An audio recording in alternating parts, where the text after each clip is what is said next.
My theory is if you have a good deal, money always shows up. There's a founder mode, which is like the theory that Elon, Jeff Bezos, the Airbnb CEO, like they're all about founder mode, which is they believe in getting into all the details and then zooming back out and being like direct communication and not this hierarchy. And them as CEO, like they can jump into anything. And I think in development, you have to know everything. You have to trust so many people to have the outcome that you desire because you can't do it all yourself. Because when you don't know everything going on, that's when stuff goes sideways. Yeah, because you really lose control and you can't step in to fix it. So many things aren't in your court and you have to try to get everybody to row the boat in the same direction. Inspire people to row the boat in the direction that you want it to go and at the same speed that you're rowing. Sometimes you have to go slow to move fast. What systems have you put in place to help you guys scale? Welcome back to the Hannah Hammond Show. I'm sitting here today with Joshua Simon, founder and CEO of Simon CRE.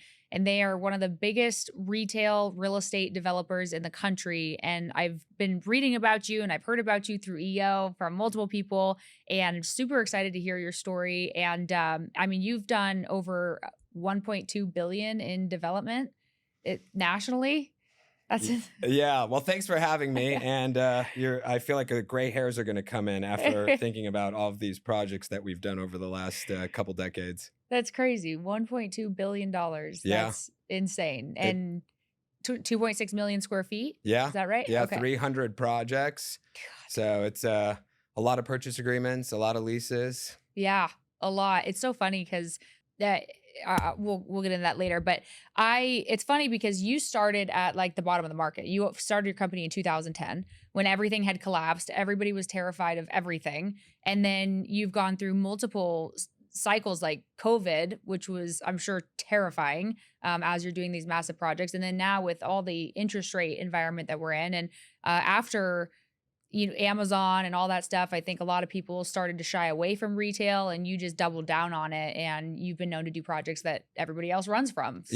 Yeah, you got to be a trendsetter. You know, I don't think you don't want to be the first, but you definitely don't want to be the last. And so kind of like you think about Walmart, Kmart was first, Walmart came second. You fast forward 50 years, what happened? Walmart's still around. Kmart is of a bygone era. Yeah, and figure out what they did wrong and how to do it better and adapt. And the other people don't adapt. Yeah, so exactly. What specific incident in your life inspired you to get into real estate development? I've always been fascinated with construction. Grew up just watching, love to watch roads being built, houses getting built, the smell of asphalt, the smell of a 2x4. And just seeing things get built and creating for the community really motivated me. And so I had the opportunity to get an internship in college, and which I highly recommend. And we have interns at our office now for the summer, and it's just such a good way to give back, but also to really wet your whistle a little bit. Like, hey, is this an interesting thing that I think I want to do? And so I got into it. I'll never forget April Fool's Day, 2004. But the joke was not on me, so it all worked out, and worked for a developer till 2010. And as you mentioned, starting in 2010 was a scary time, but also, look, I was young. I didn't have a wife, no kids. I think I did have a condo mortgage. But besides that, I had nothing to lose. And the market was at the bottom. People wanted, they were looking for work, architects, surveyors. And so there was a lot of opportunity. And I just felt like, hey, it was my shot to take. And so you worked for a developer, so that's really smart. What was your role when you were working for a developer? I wore a lot of hats. So when I was brought on, I was a college kid bidding projects, didn't have any idea what I was doing. I was negotiating leases. I remember my first deal was Comet Cleaners in Coolidge, Arizona, if anybody can put that on a map. But I got the letter of intent from the broker and it looked like Chinese to me. I had no idea, code tenancy, opening, rent commencement, all these words. Mm-hmm. And we didn't have ChatGPT, right? To be like, hey, how should I respond? And so it was just so foreign. And then just learning and that next step of learning, okay, well, now I understand leasing. And then, I got to bid a project and plans and a lot of trial by error. And I was very fortunate. The CEO that I worked for had really made me like his right hand. Mm-hmm. And I was really able to learn a lot where I don't know if I would have gotten that education.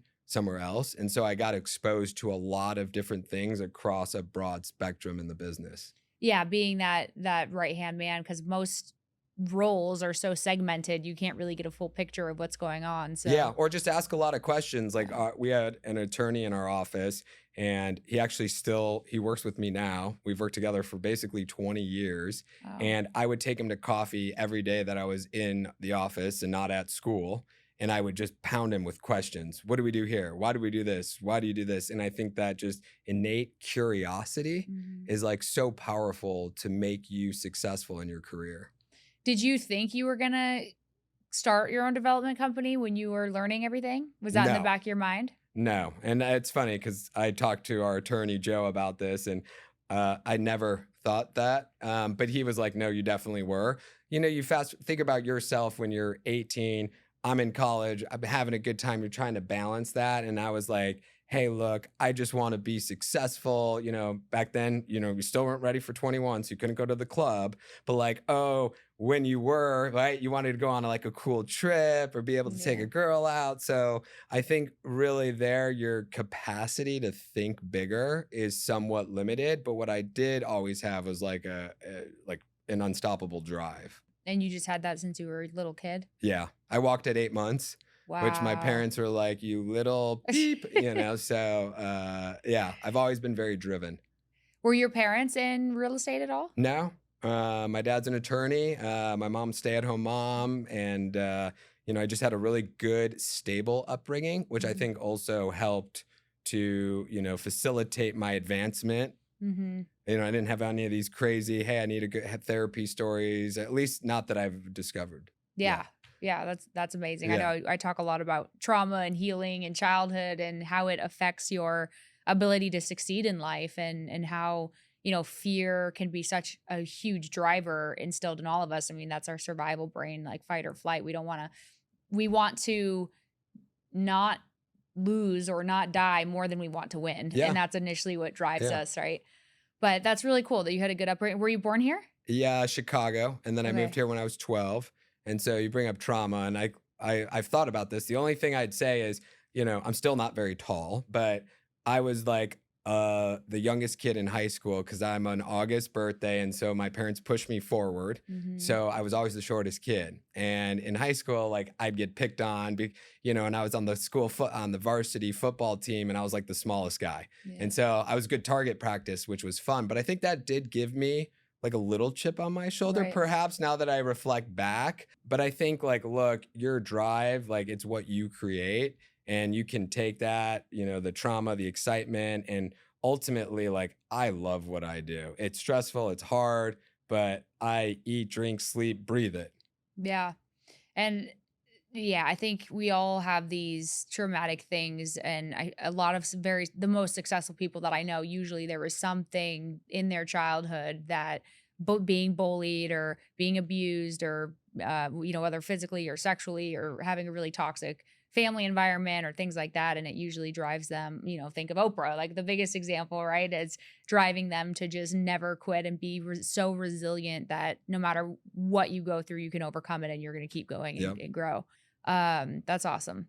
And okay, so you work for the developer. You decide, were you a broker ever?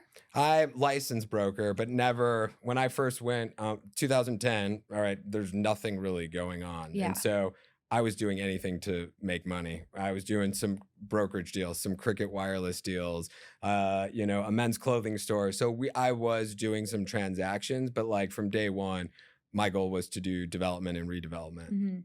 So, what did the journey look like when you decided I'm going to start a development company? What was the process from that point to get going? Like, how much money did you launch with? And what did it take to start? Like, did you have somebody to help you? How did you start identifying sites or raising money? Like, what was that process? Talk about a winding road, right? Yeah. So I started maybe like 50 grand in my bank account, really didn't have much. I was kind of like, let's go, let's Hmm. figure it out. And so, I didn't have a suit, like I had a plan of, hey, I wanted to be able to find opportunities. I started on by myself. My mom would come in a couple days a week and she'd be like, hey, Josh, I'll help you because she, was retired, didn't have she had more flexibility in her schedule. And so she'd come in and open mail or do this and do that. And that was helpful in the sense of taking some of that like administrative stuff off the plate, but also having your mom there is cool. And I worked with her for 15 years. So yeah, Jeez. long time. But raising money, so like my theory is if you have a good deal, money always shows up. Like it's just not going to be hard. Like if a deal is good. And so my first deal was a deal in Clinton, Iowa, home of Flavor Flav. And it was a former movie, like movie gallery store. And we had a Verizon wireless deal, a dealer that was interested in backfilling that. And so we bought, it was like probably it was such a small deal, $600,000 or $700,000 deal. And 2010, nothing going on. Who's going to lend to a 24-year-old kid that money? So I went out and there was a group of like private individuals out of the Midwest. And I think I paid like 18%. I remember looking it up recently just to see, but 18% on like a first deal. I turned it around in 6 months. And on that deal though, going back to where I started, like vendors were willing to work with you because of the time period.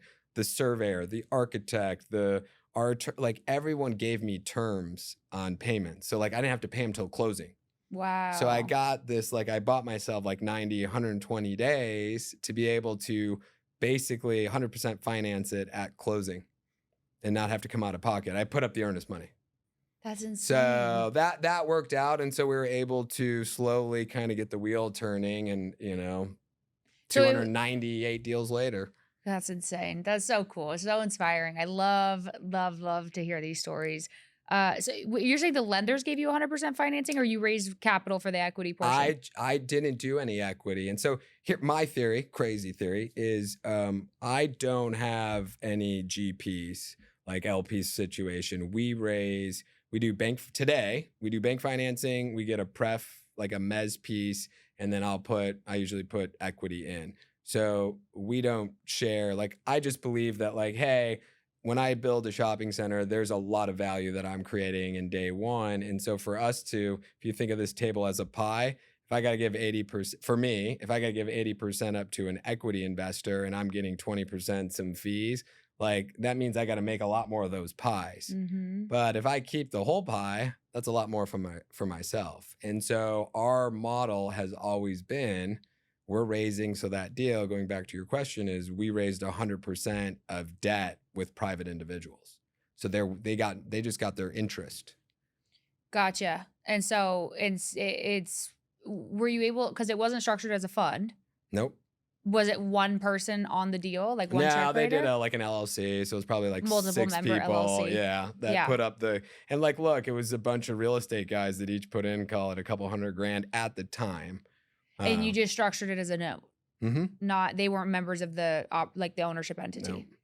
Awesome. That's amazing. That's a pretty good gig. So how long did you keep doing that for? Are you still? So we transitioned to doing, the first handful of deals, like, we did it somewhat like that. And then we got introduced to a couple groups in town, and then we're still doing private lending. And so I was like, wow, we need to get into the bank space because bank financing is a lot more affordable. Obviously, it adds a lot of barriers, paperwork, other things. And so we did our first couple of regular bank financing deals. And so we got tied into, some wealthy private country club kind of money. And till this day, we've probably done 100 deals with some of these folks over the last 13 years, I should say.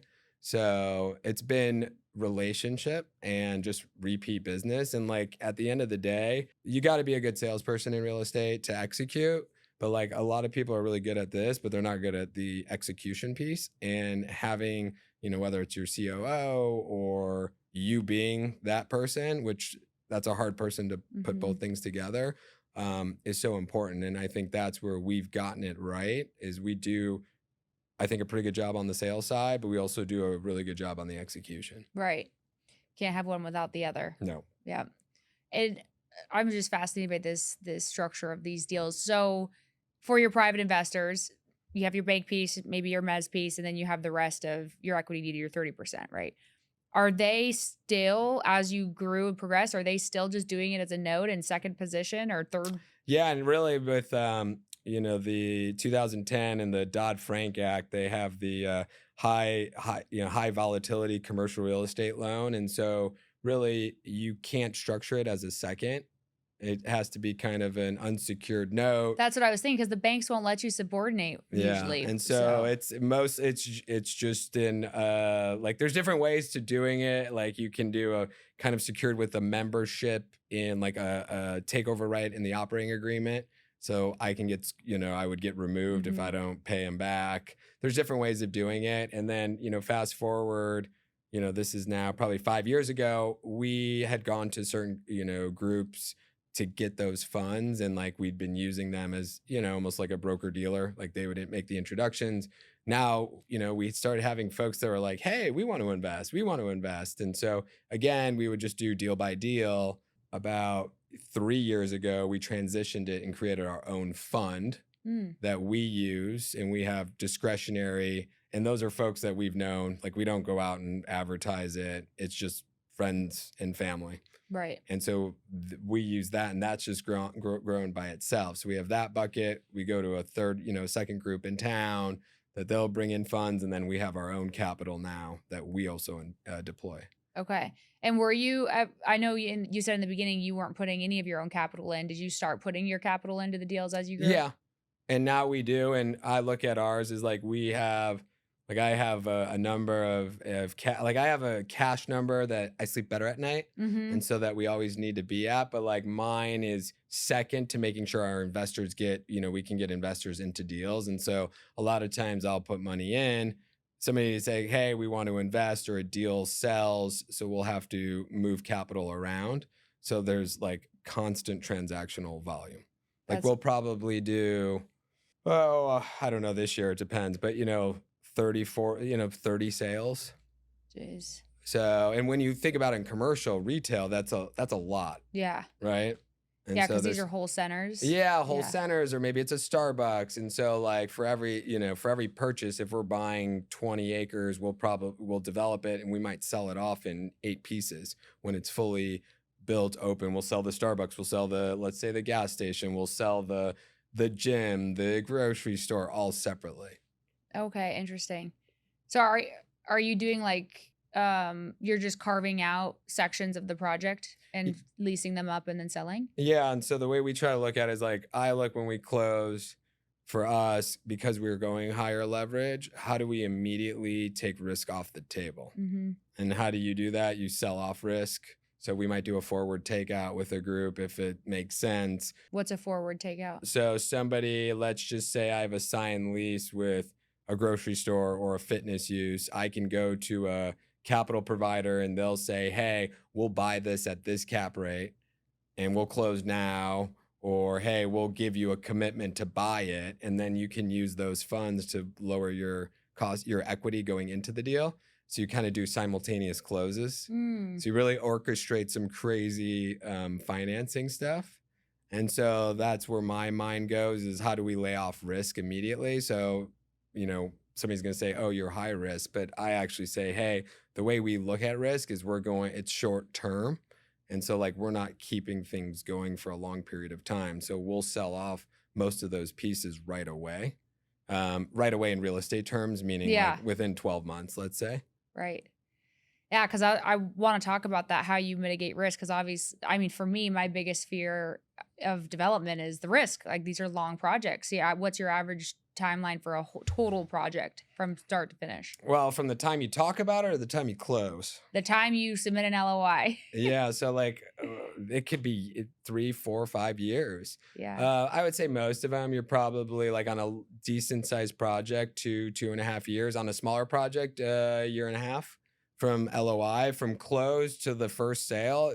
We used to, when we were doing 45 single tenant deals a year, we were turning product in 5.5 to 7 months. Jeez. From close, not LOI, but from when we close on the property, start construction, finish, turn over to tenant, and we'd have it sold. And so were you mostly doing single tenant net Yeah. lease developments? 90% was that. And that was up Nice. until, through 2019, we started to look at shopping centers and be like, there's going to be something here, there's going to be something here. And so, we built a ton of Dollar Generals, a ton of O'Reilly Auto Parts. And for me, I was getting to a point where I'd been doing it for 10 years, and they're great folks that we worked with, but, they were trying to open, 1,000 stores a year. And so you get to a point where your head's kind of on like the proverbial grindstone. And it's like, what if, you're always doing something wrong, or it's just more, and these like pressure deadlines. And I got to a point where it's like,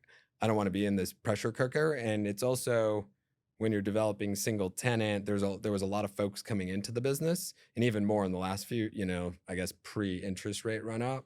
But you're building a widget. Like, it's not super, super complicated when everything goes okay, right? But like the reality is, things happen. And so like I just got tired of being that widget maker, and I wanted a little more, interest for my career and like what I was doing, what I was giving back. Like, oh yeah, I've built all these Dollar Generals in all these small towns. Cool, helps the community, but like I wanted to do something bigger. Yeah, more community focused, not just shopping or a commodity. Yeah. So for the audience listening, if they were to want to get into development and let's say single tenant net lease retail, which you don't know, that's like a single building with a single tenant, like a Dollar General or a Starbucks or Chick-fil-A or anything like that. And my newer company, HB Capital, where we finance, I'm partnering with a team who's been a top producing team in the country for like, almost 30 years. And 85% of their business is in the single tenant space. And so they've done a lot of those deals and, invest in the deals and lend on the deals and put everything together. So I've more recently, because I don't do a ton of retail up until now. Now I've kind of walked into more retail. Trial by fire. Yeah. But so like if you decide I want to be a single tenant retail developer, how do you get in that game? Are you the one identifying the property, and because you have the land, you get to go to the tenants and be like, hey, we have a really good site? Or like, what does that process look like? I think from my point of view, and it could be different for everybody else, but like for me, it's the relationships, and it starts with having good relationships. Like, how do you find most of your deals? It's, through that relationship, or, hey, somebody wants to be here. I heard this. Tying up land and then going fishing is tough, but sometimes you have to do that to start. But ultimately, like our whole business model has been built on repetitive business. And then, hey, people know we can get it done, so we get the next deal. And so how do you get in? Build the relationships across the retailer spectrum. But like also you got to understand how stuff gets built, right? And so like my opinion is like I think the best folks to become developers are brokers that have an attention to detail, that understand the transaction, understand the players, and then, go that extra mile where they're like kind of curious about the lease process. They're curious about an estoppel or what an SNDA is, or hey, the survey or the title, right? I think it's that general curiosity that leads to the next level for somebody wanting to do development. And relationships are everything.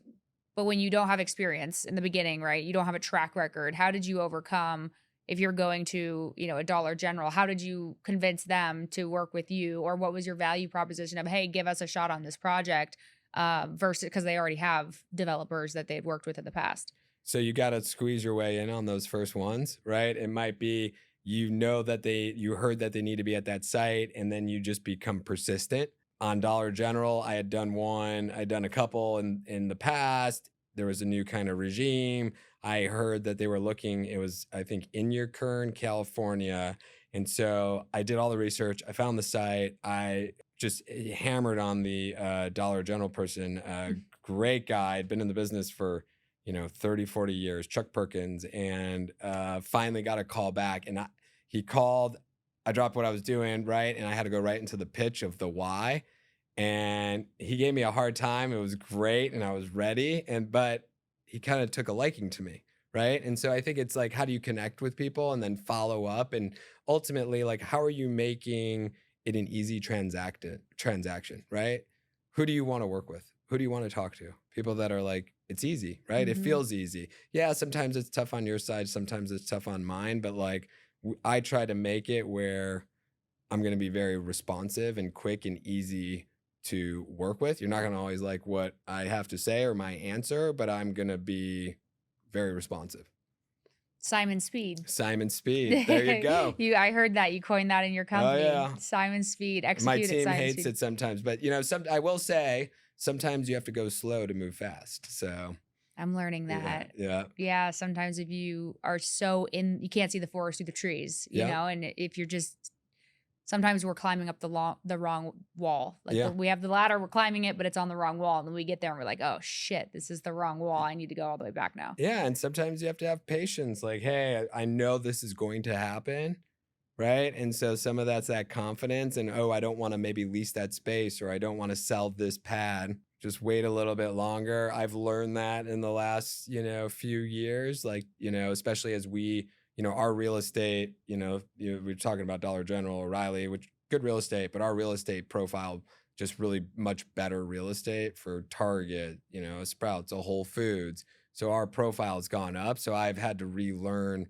some of the business in that way and how you think about real estate and positioning and merchandising. So in the beginning, when you just started and you're negotiating this deal with was that your first deal you were doing? No, or it was Verizon Wireless, Okay. dealer. And so what made you pick Verizon? I had a relationship and the broker represented them in that market. And I think we had a good relationship, and he's like, hey, they want to be in downtown Clinton, Iowa. He's like, see if you can find anything. Like, I've tried to, he might have even, this is 15 years ago, like said, hey, the group that owns this doesn't respond. Can you see if you can get it tied up like Verizon? You'd have to, fix it up, turnkey it, which, means, make it ready for occupancy. And sure enough, I tracked him down. We bought it and delivered. And then we went on to do several deals. So were you actually bought the land and you just had like a build to suit contract with Verizon? Yep. And and then you just got bank financing, or was this back when you did that's private money? Yeah, the private money. Yeah. And even today, it's like, hey, we don't close on just land. We're not just gonna go. Very rarely. We have bought some at a very good price, but we always, when we close, we're closing with signed leases. Entitlement risk is pretty much gone, right? We have all of our approvals, or most of them, right? We're not really worried about that. We have a GMP, gross maximum price contract with our contractor. So like all the pieces are pretty locked in. Like our biggest risk is like we start digging and it's, some kind of burial ground, or, there's some nuclear contamination stuff going. So like our risk is like we're able to do that research up in front and do the due diligence so that when we close, we've got, 50% pre-leased, right? Wow. So that's super cool. And for these development sites, how did you go about, or how do you go about sourcing them? Like, do you have a sales team in-house that's cold calling, owners of properties, or how are you identifying where these good sites are so you could bring it to your clients? I find most of it, probably 85, 90%. And it's just, relationships, but also like, I love to look at maps and, think about where retailers will be. And when I'm on the phone most of the day with brokers or tenants. And so just asking them, oh, like, hey, how's that store do? Or, hey, what location? And then you start to build this, database, and we have our own mapping software that we store all of our notes in. So like if somebody else talked about this parcel, we can all see what each other are working on. But so much of it today is about just understanding where the anchor tenants want to go, and hey, how can we go find those sites to get out in front? Because you look at any the big anchors, whether it be Costco, Target, Walmart, Sprouts, Whole Foods, Safeway, they, and more so on the mass merchandisers, they don't want to be by themselves, right? They want to be as part of a shopping center, but they're not doing the rest of the shopping center. So they need, it's a very, synergistic type relationship where we got to work together. And so really it's like, hey, can you execute? And, when you're dealing with the bigger companies, you have to be very nimble, because corporate America does things like this, where you have to be like, right, moving through and being very dynamic, very quick, and very involved. And I think a lot of developers, maybe aren't as involved as they should be in different pieces of the business. Do you have your own in-house construction team, or do you have subs or a GC that you hire out? So we project manage, but we hire a general contractor on everything. We Yeah. don't do any sub management. In my opinion, just the GC business. I mean, every business is tough, but GC for us would be hard because our volume goes like this, and so to scale up, scale down for that is tough. Like, and we're good at building, but we're not great, which we're the general contractor, and so it's kind of like, oh, do we draw our own plans? No, but we're enough to be dangerous to hopefully read them, Mhm. but we're not doing our own plans. We're hiring an architect that has capacity Mhm. to do it. And that makes sense because you've done projects in 23 states. So you can't have I mean, you could, but who wants that? I started 3 construction companies at one point in my life, and I wanted to jump And off you're a still bridge. smiling. That's because I don't have them anymore. But oh my God, that's a whole, not for the faint of heart. Yeah. Yeah, it's a lot. And how did you identify these relationships with your GCs in the beginning? The Like on who to go with? Because that's such a big thing to trust, right? Because you're always yelling at the contractors. Yeah, there's always somebody to yell at, I like to say. There was groups I had taken relationships with previously, and then just reaching out to the network. I think in Iowa, I might have talked to the city who's doing work here.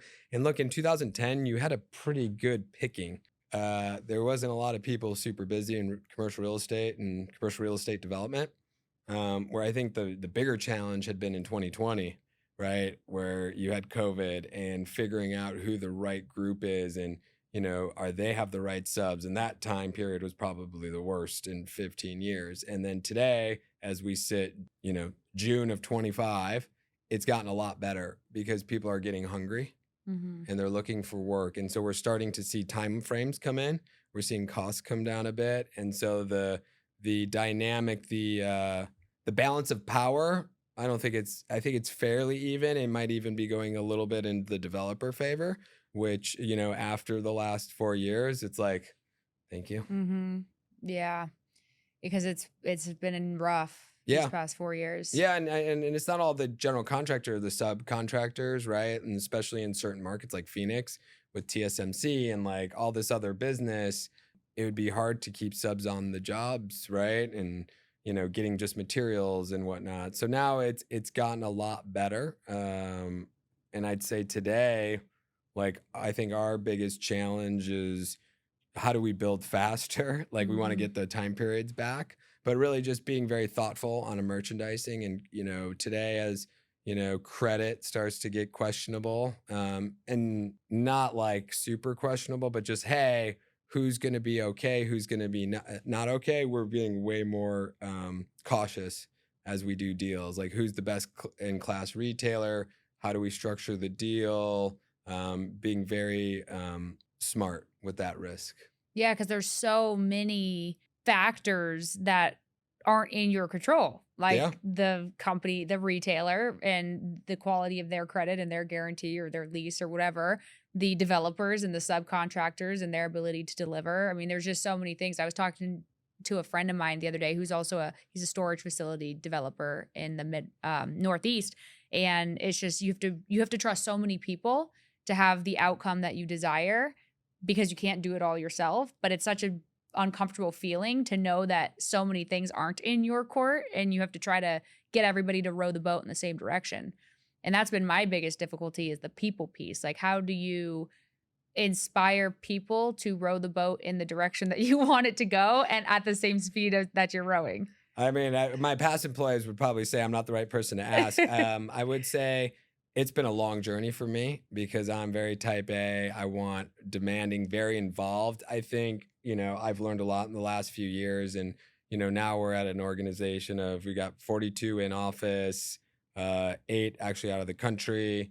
And so we've got a big organization. And, what I found for me in leadership is when we hire, so one, when we hire, we do what we call the gauntlet.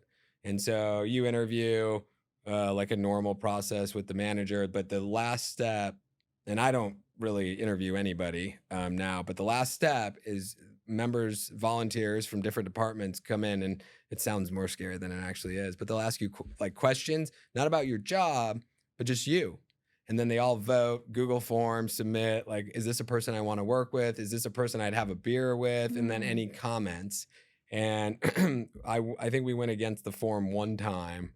And that one time, the person didn't work out. And so Wow. we're, however many for however many hours. So our team has been really good at knowing who fits, who's like part of our culture. And I think just being very transparent with your culture. Like our core values are posted everywhere. Say it, own it, be helpful, build trust, right? Simon Speed, we talk about all the time.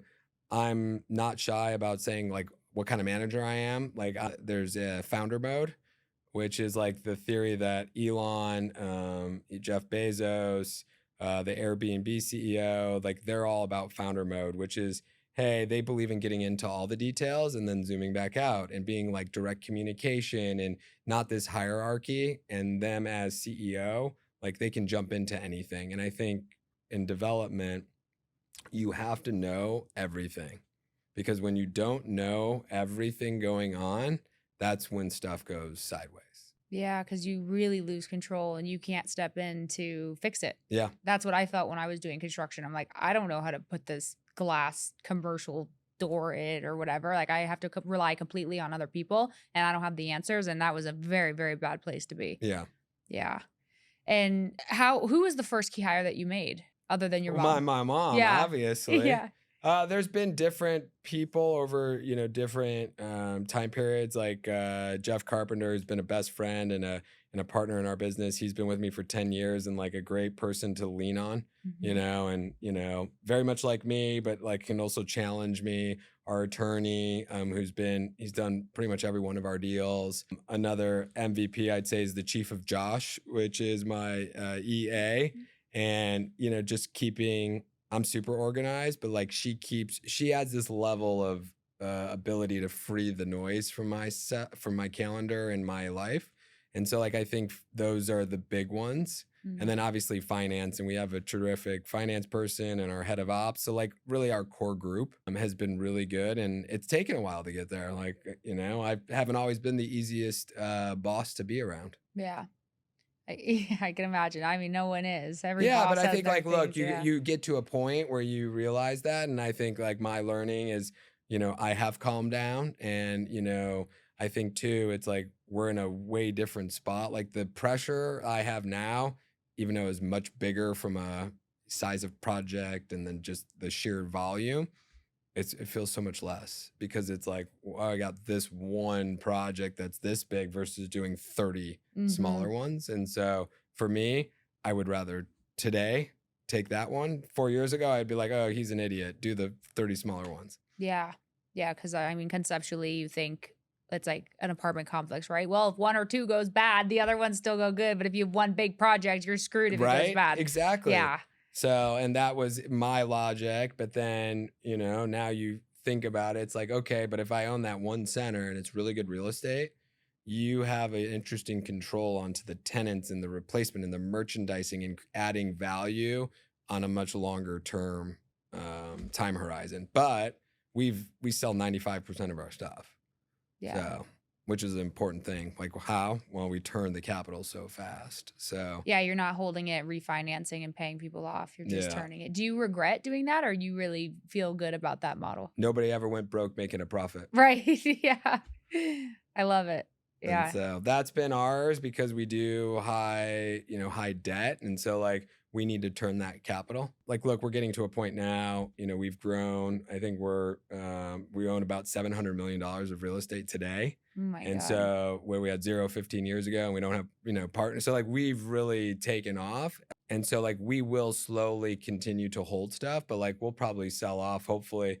I'll talk to our disposition guys, but like hopefully sell 100 to 150 million this year and probably double that next year. These are completed projects that you paid off the debt already and kept? No, or you're just saying you're asset value. Gotcha. Total asset value. Gotcha. And so these are projects that you haven't completed and sold necessarily. Yeah, they're in process, or we're holding it. We cash flow it. Prisada out in Surprise is our largest center, and It's like 1.3 million square feet. God, that's insane. I So, was reading about that. Like the biggest retail center on the West Coast in 15 years. yeah. And today we just got the #1 visited power center in the state of Arizona and number 17 in the country, which that's based on cell phone data tracking, Oh, geez. which is really exciting because it really opens up the doors to, we're working on another phase out there. And it's really cool to see the impact, like the economic impact that project makes in the community.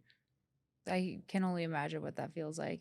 How did you start to shift into you said you said that you had so much pressure, like you were in the pressure cooker because you had so many smaller deals, and you decided to start thinking about bigger deals. What did that transition look like? How did you start to shift and go start building relationships with some larger retailers or think about doing larger centers instead of these smaller single tenant spaces? Yeah, the big breakthrough, and like we had bought in a couple centers, we had done a few larger projects at $10 million, a $15 million deal here and there. And even today, we're still doing smaller deals. Like we're closing on I think we just did a Wendy's deal in, Washington that might be $1.5 million loan, like a Yeah. really small ground lease. And we're just leasing it. So we're still doing that because I believe that hits at bat. Like you still got to make sure you're ready to swing when an opportunity comes up. But our large project that we got in front of was Prisada, and that's literally been the single hand that really launched us to a new place. And because in 2019 when we started working on it, and then into COVID, like nobody was building centers of that size. Mhm.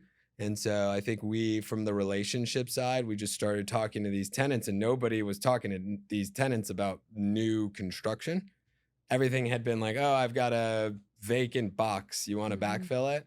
And so, oh, wow, everyone was excited because like, oh, somebody's going to build something.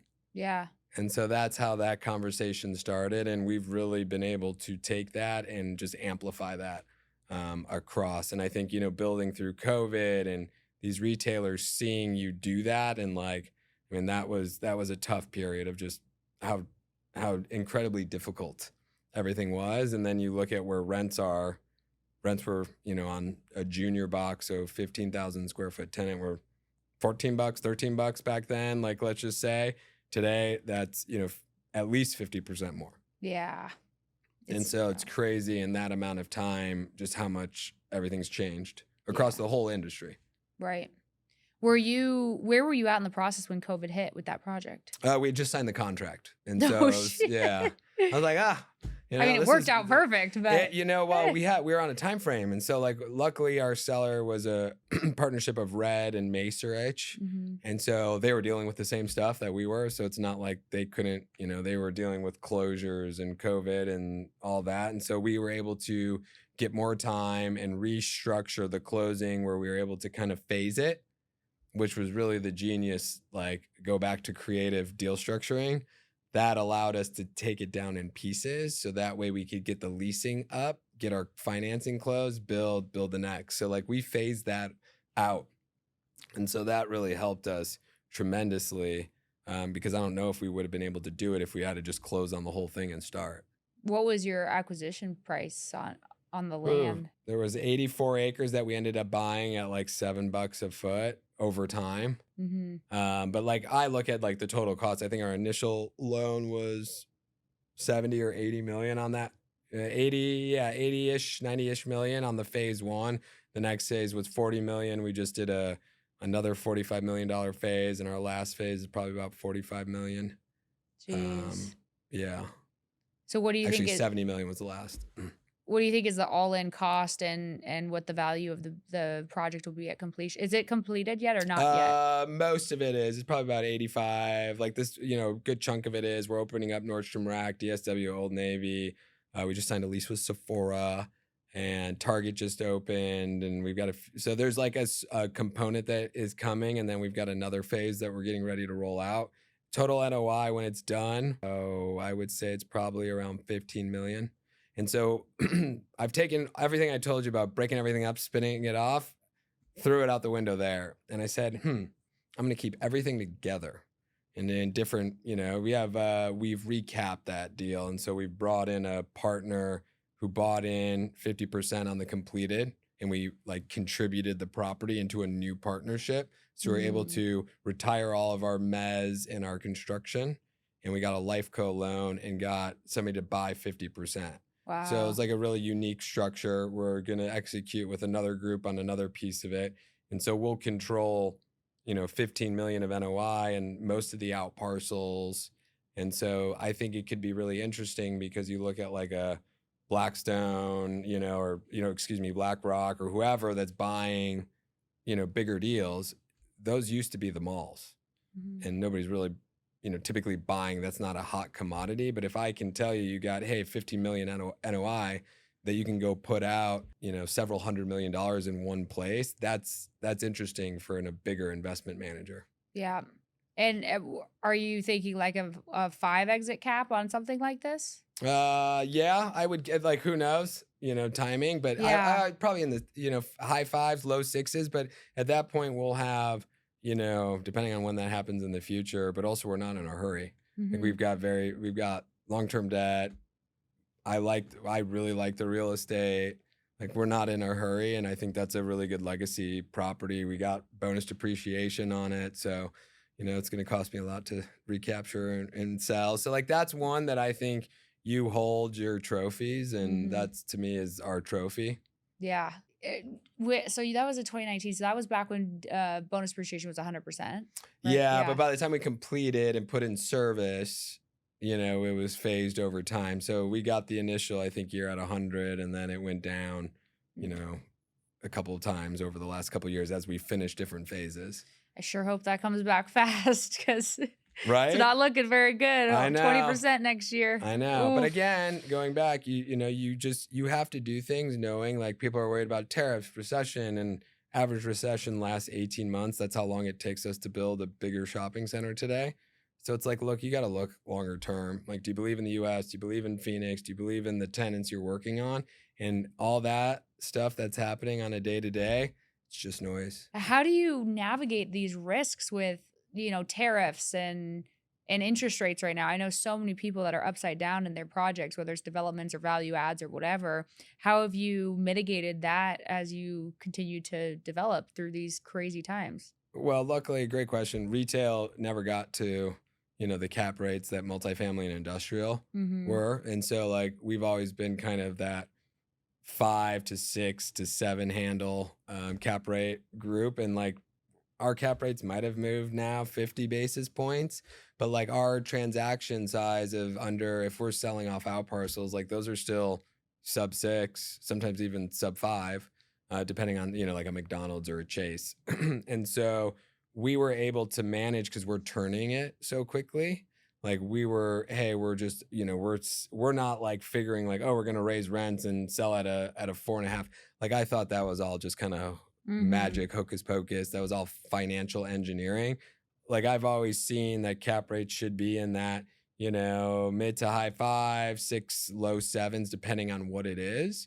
And that's where things have really kind of shaken out. And so when we underwrite our, costs, where we want to be on a return metric to, where we need NOI to cost, like we've been able to be in a pretty good spot. And so I think, look, when you're over, I think just don't get too ahead of your ski tips, right?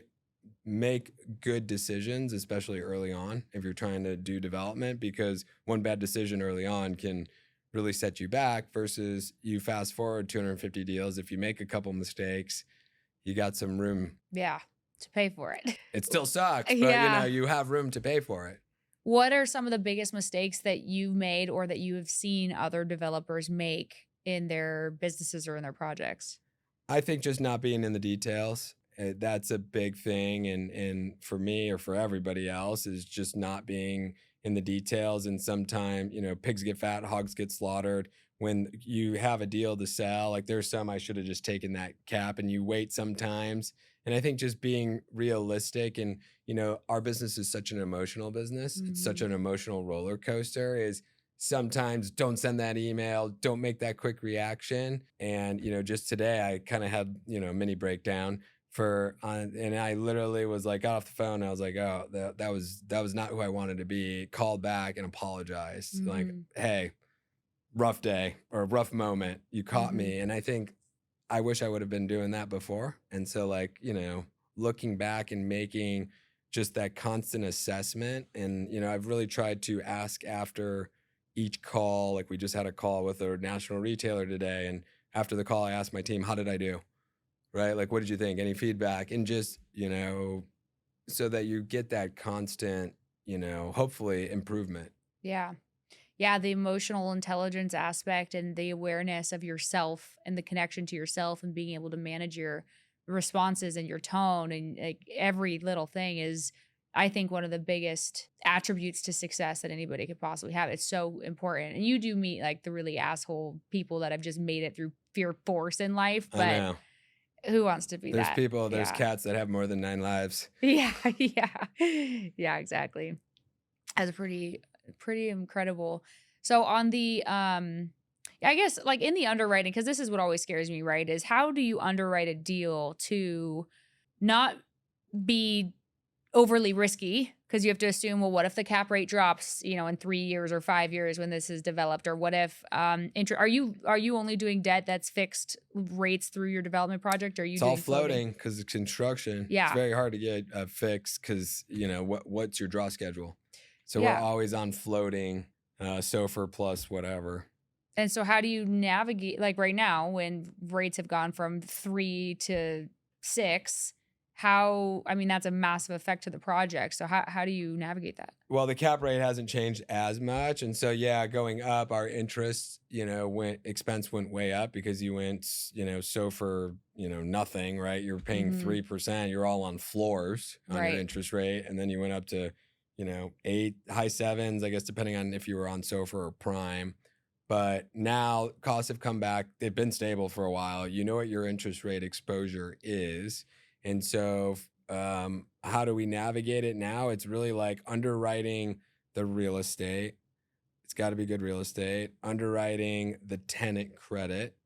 We're very picky on that. And then, hey, where do we expect, where is the worst case that this deal could move to? And if you have good credit, that cap rate's not going to move that much unless there's some crazy thing that happens to that retailer. Mhm. But like, are you worried about McDonald's credit in the next year? Like they've had some bad news, bad earnings results, whatever. But like, again, looking long term, nobody's worried about McDonald's because it's a drive through and it's good real estate. And it's backed by the fat American or the people that love Yeah, hamburgers, the fat processed people of the food. world. Yeah, Yes. yeah, no. Yeah, that makes a lot of sense. For the interest rates are there and then with tariffs and then increasing construction costs, I guess, like how much wiggle room do you have in a deal? I mean, if rates go up significantly, you still have enough room in the deal that you're going to come out okay as long as the cap rate holds steady? Yeah, we try to make sure there's sufficient margin. And I think some of the stuff we wait on is like, hey, you kind of that's why you do most of your pre-leasing. And then you wait on some more your high margin leasing, which would be out parcels, some of the shop tenants. So if you need to really push for rent or you need to restructure those deals, you have the ability to do it. But again, like think about it. We are literally like imagine rolling down the runway, you make your LOI, you just start you're getting your speed, and before you actually have to take off, your contract price, you kind of know where the market is. You have a lot of information before you have to pull back. Mm-hmm. And so like I don't look at it as risky because we have the entitlements done. We have a survey, we have a title commitment, we have a lender, that's willing to borrow. We have all these signed leases where our risk is, all right, our contractor doesn't do a good job. So that's the biggest risk, right? That's the majority of the cost Right. that you have to manage. And so that's really where you can go wrong. Or 2, you find something on the site, or 3, the world ends or there's some huge economics collapse, and then most people are kind of screwed anyway. So like, we'll figure it out. Yeah. I was reading that you have said there's been multiple oh shit moments in your career, especially through COVID and some of these major, fast, rapid changes in the economy and global position and everything like that. What are some of those biggest oh shit moments that you've had? Oh, there's so many of them. We had a time period for like most of them are somewhat construction contractor related, whether it's building in COVID.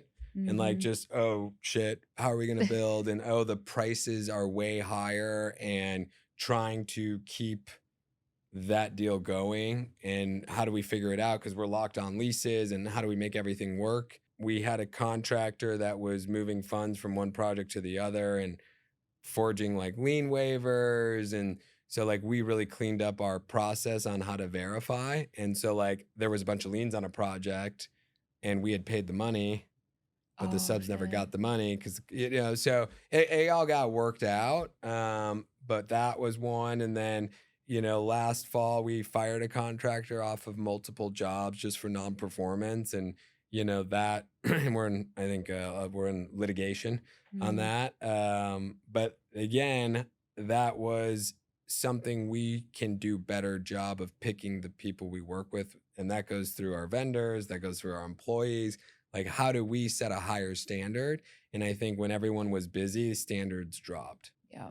It's hard to really be as detail oriented and on top of everything when you're just crazy busy and underwater and all that stuff. Yeah. So, And you just got to have that sixth sense, like, oh, hmm something seems off, right?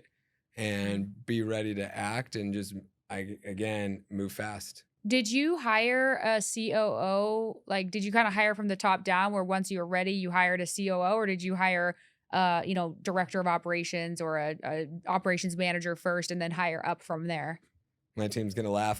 So COOs never worked with me. So I've had a couple bouts at trying to make that work, but it doesn't because Mm. of my directness, like with our team, just getting information and moving. And I feel like a lot of COOs want to put a wall between the CEO founder and the Mhm. rest, and that doesn't work. And so VP of operations has been with us for I think 5 years, and so she knows me, she understands that. And so she's not trying to get in way of Josh speak or Josh mode. Mhm. She's just trying to be collaborative and help us move forward the goals. And so the way I kind of look at it is I've got, my 4 key execs, and like I get all the information from them. And then I have my next, layer of PMs. But like I talk to everybody. I'm very like, hey, go around. What do I need? Let's go over this. And so, I think a COO is probably something that most companies do need,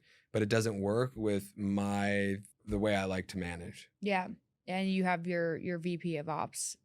Is that what you said? Yeah. Yeah, VP of ops that helps you. And But we never really had operations. We kind of let everyone figure it out. I think like that management philosophy of that hierarchy is it's old school. yeah, that's kind of where I'm at in my company right now is like, how do I structure, the core, because I don't like the corporate structure, but then as you start to grow, it's hard to manage and have your finger on the pulse of everybody and everything if you don't have some of those layers. So, But I if you mean, have good people, you don't have to worry about that. And if you have your ear to the ground and you have that sixth sense in different areas, like, oh, I should ask a question about that, or oh, how's that going? And if you have the systems in place, things will naturally come together. And I'd say it's the people or the process. right. What systems have you put in place to help you guys scale? So we have what we call the Simon systems. And so we've got our, systems like RACI, which is, whose roles and responsibilities, our log, learn as we go, where we log loggable moments. And so then we create SOP. So we have like what I call the flywheel. And it's like, hey, the more, the flywheel wants to spin, right? And every time it hits something, you got to fix it. But then if you keep the flywheel spinning, all of a sudden you're going to move a lot faster. And so like, oh, we made a mistake here, let's add it to the log, or oh, that was a responsibility issue. And so I was very like anti-process for a long time, but now, we've really changed that because it does make for a way better organization. Mhm. And then on technology, we've invested a ton in our own systems. Like we have our own platform that we've built off of that has integration with our Yardi, which is Mhm. accounting software, and Box, which is our file management, and DocuSign. And so it kind of centralizes everything and has all of our information on our projects, and it has a link with our additional project management, kind of task management software. And so like we're always very like, hey, what's the next thing Mhm. that we can be doing and being on that leading edge, but not first. Yeah, yeah, not first. What kind of meeting cadence do you have with your team? Me personally, I have the Monday meetings where we meet as a group of just projects that I run. Mm-hmm. And I go through all the projects and just spitfire questions on timing, schedule. And then, I've got my one-on-ones that I do every other week with our kind of my key Mm-hmm. people.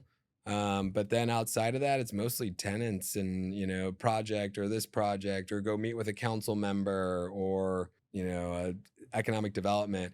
I try to stay pretty, I don't like to be in a lot of internal meetings. Mm-hmm.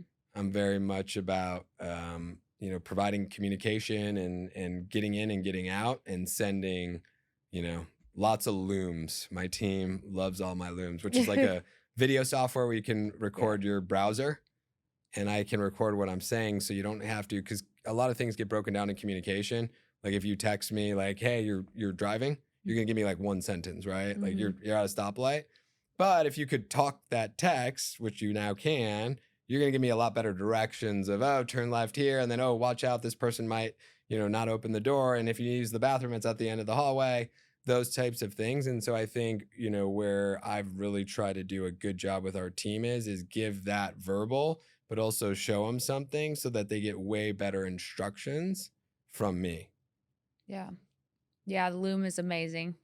And are you, because you're an EO, you're YPO EO. I was looking at your bio. You're part of so many organizations that have so many awards. I'm like, how do you have time for anything? I've quit. But I've been a masterful quitter, so I've been a part. But like I've yeah. been like my thing is just say no. Hmm.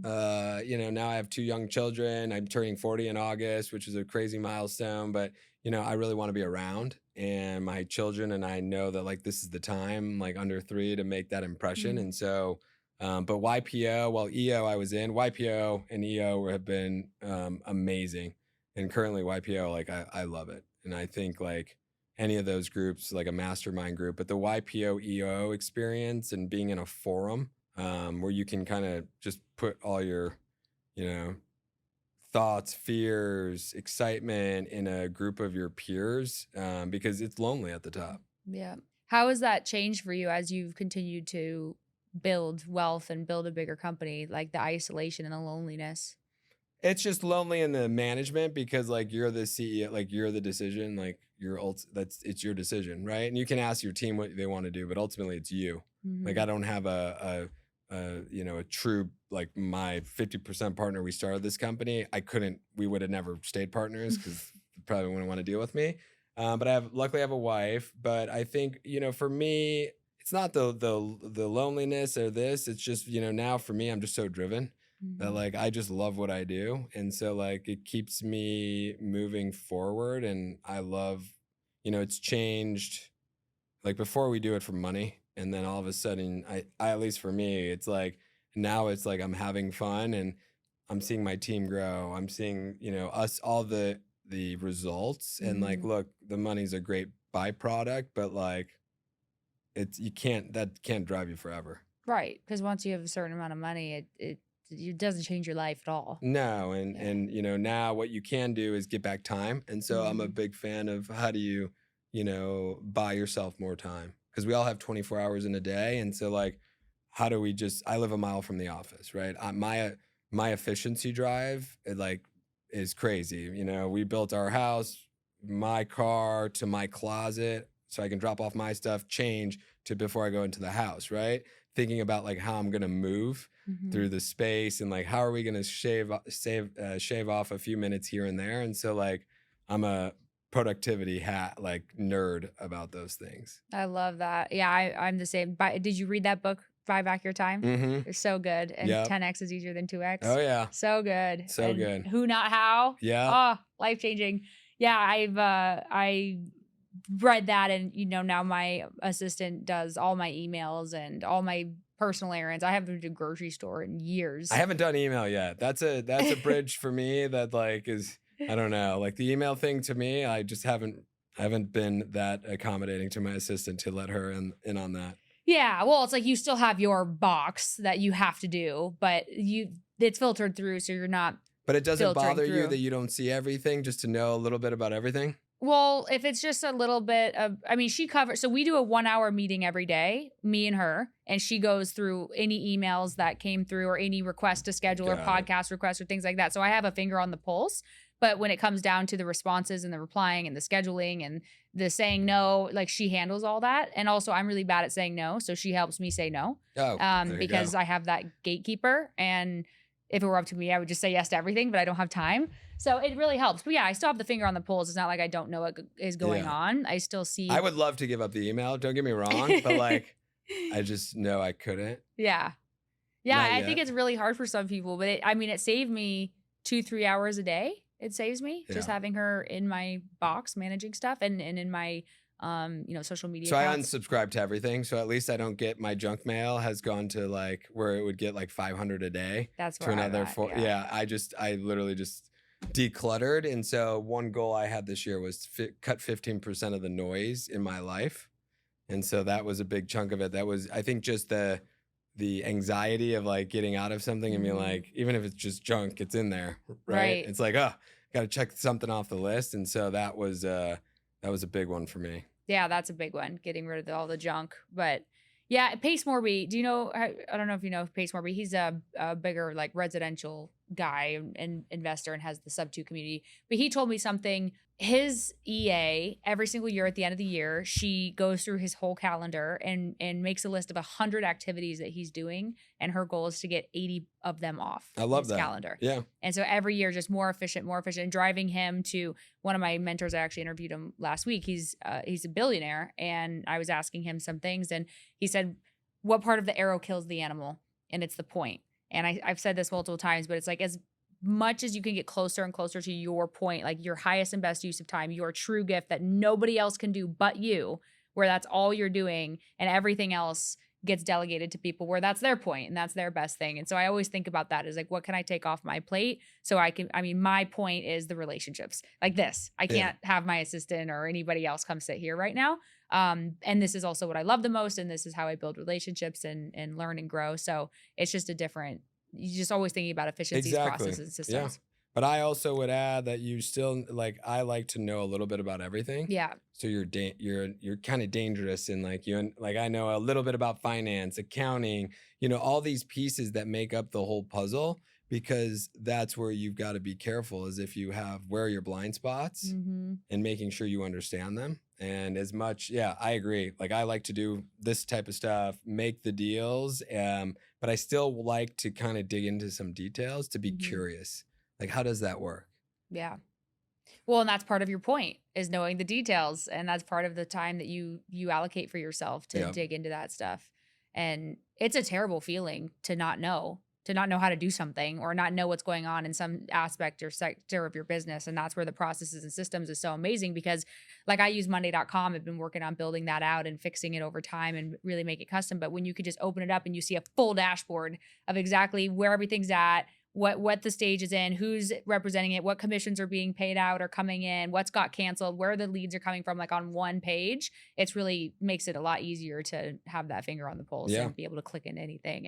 And systems are so important. And right now through EO, I was introduced to EOS, and I've implemented EOS in my business, but I'm like, I don't know how much I love it. And I'm trying to kind of figure out that structure, what's enough structure where we're all on the same page, but it's not so overly structured where you're just doing it because of the structure. And so that's why I'm really curious about how your operating system, it sounds like you invented your own, which is amazing. It's been good. And EOS, like we've looked at it and implementing it, and it just didn't work because we had a lot of those systems and those measurements. And so, but having that coach like they offer, and we have somebody that we've worked with for years that's been great and really holds that bar and acts as like that voice of reason. He's almost kind of like our chairman in a sense, because he'll meet with my direct reports and he offers like an ear that I probably don't have. I don't have time to.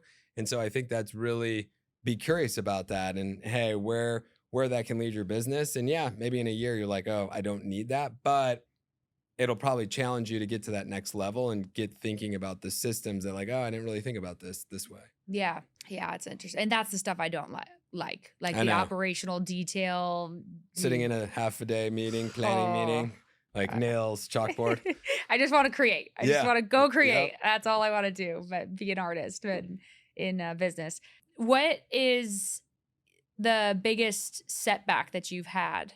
Has there ever been a rock bottom moment in your life where you're just, I don't know, like didn't know you could make it, or just that feeling of, oh shit, this is rock bottom? Yeah, like there's probably always the times like where we had a period where contractor didn't pay the others, and not like but like kind of an oh shit, like Mhm. what are we gonna get done? And I just remember working, like it was in December of, I don't know, it was probably 2015 maybe, and I just remember working through no time off on those 2 weeks. Right, I was in the office all day, Christmas Eve, Christmas, like trying to figure it out and like how are we gonna get it done, but like I never thought like it was gonna be the end. I was like, oh, maybe I'm walking on, hot coals, but I knew I was gonna figure it out. And I think just having that like just sheer tenacity and like I'm gonna get this done worked for us. Like it might not always work, but we've been fortunate where outside of that,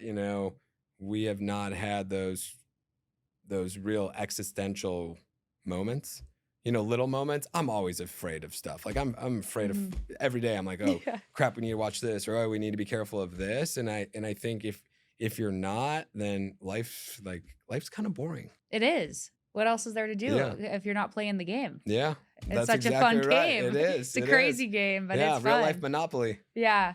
Oh, I know we got to wrap up here, but what's the future for Simon Siri? What drives you to keep going? What are some of these goals that you're working on, what's next? So we've done about $1.2 billion in development in 15 years, and the next year we'll do 500 million. So Oh it's my a big, gosh. and a lot less projects. It's not going to take 300 to Mhm. get to that point. And so for us, it's this hockey stick of doing it. We're executing now. Like I'm super excited to see our team and really watching our team grow and execute. And for us, we've had a real reset in the marketplace in a good way of like, oh wow, these guys are doing this stuff and they can execute. So it's really cool to see our team doing it. And then just seeing the impact of, again, it sounds, maybe cheesy, but like it's awesome to go into a center and watch people having, celebrating an anniversary or having dinner or, getting a picture and being like, oh, the store is amazing. And so it's really cool to see that. I think for me, it's, how do I make my time, really special with my family? And so like my time at the office during this period of the day, how do I make that effective and helpful and help grow our team? Amazing. Well, I'm super excited to see where you continue to go, and I can't wait to go visit your projects too. That one here, and it's a surprise, right? Yeah. A little West Side trip. A little West Side. I've only been out there like 3 times in my life, but It's it'll be crazy a fourth. the growth. Surprise Yeah. was just second fastest growing city in the state last year. The growth in this market being in Phoenix, like probably the best in the country. Yeah. I'd even say better than Texas for certain reasons. And so it's a great place to be. And I'm excited to watch your growth as well. So Thank you. I appreciate you. Thanks for coming on. thank you.